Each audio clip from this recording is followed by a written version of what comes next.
Party 200 నుంచి ఈరోజు మనం ఎట్లా పెంచి అక్కడ కూడా పెంచాం. ఇంకో పక్కన ఎవరైనా కిడ్నీ పేషెంట్ ఉంటే అనారోగ్యం పాలైతే 10,000 ఇచ్చాం. బెడ్కి పరిమితమైన వాళ్ళకి 15,000 ఇచ్చాం. నేను సవాలు విసురుతున్నా, దేశంలోనే కాదు ప్రపంచంలో ఎక్కడా ఇవ్వని విధంగా పింఛన్లు ఇచ్చే పార్టీ ఎన్డీఏ పార్టీ అని మరొకసారి విజ్ఞప్తి చేస్తున్నా.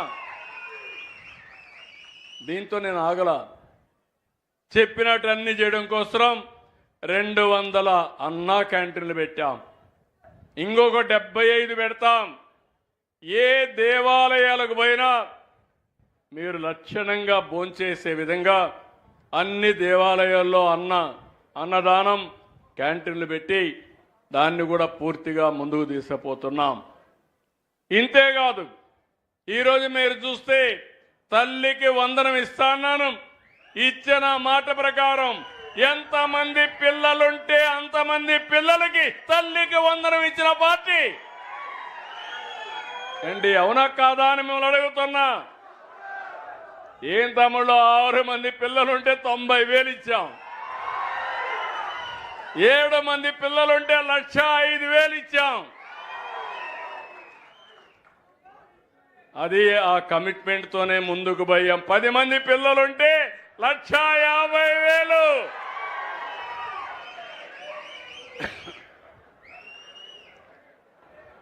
ఎందుకంటే నేను జనాభాను కూడా పెంచాలనుకుంటున్నాను,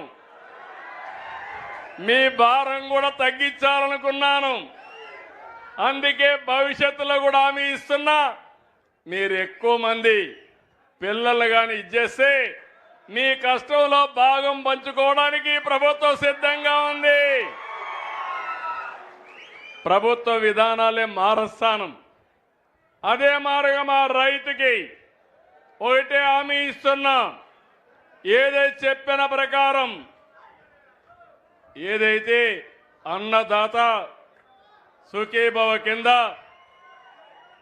కేంద్రం ఇచ్చే దాంతో సమానంగా ఎప్పటికప్పుడు మీ అకౌంట్లో డబ్బులు వేసే బాధ్యత నాదని మీ అందరికీ విజ్ఞప్తి చేస్తున్నా. జూలైలోనే మీ అకౌంట్లో డబ్బులు వేస్తాం.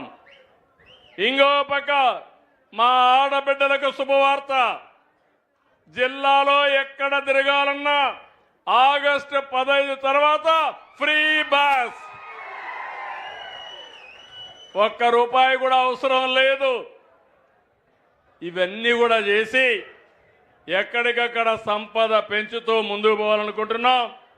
అందుకే కొత్తగా మీరు చూస్తే ఇంకా అనేక విధాలు తీసుకొచ్చాం.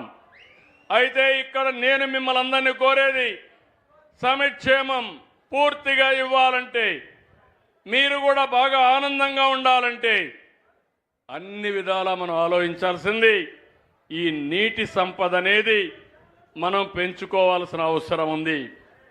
నేను కొత్త విధానం తీసుకొచ్చాను. సాగునీటి సంఘాలు నేనే తీసుకొచ్చాను. డాక్రా సంఘాలు నేనే పెట్టాను. విద్యా కమిటీలు నేనే తీసుకొచ్చాను.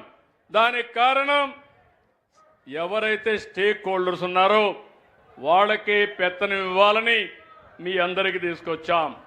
6,047 సాగునీటి సంఘాలున్నాయి, 267 డిస్ట్రిబ్యూషన్ కమిటీలు ఉన్నాయి, 58 ప్రాజెక్టు కమిటీలు ఉన్నాయి.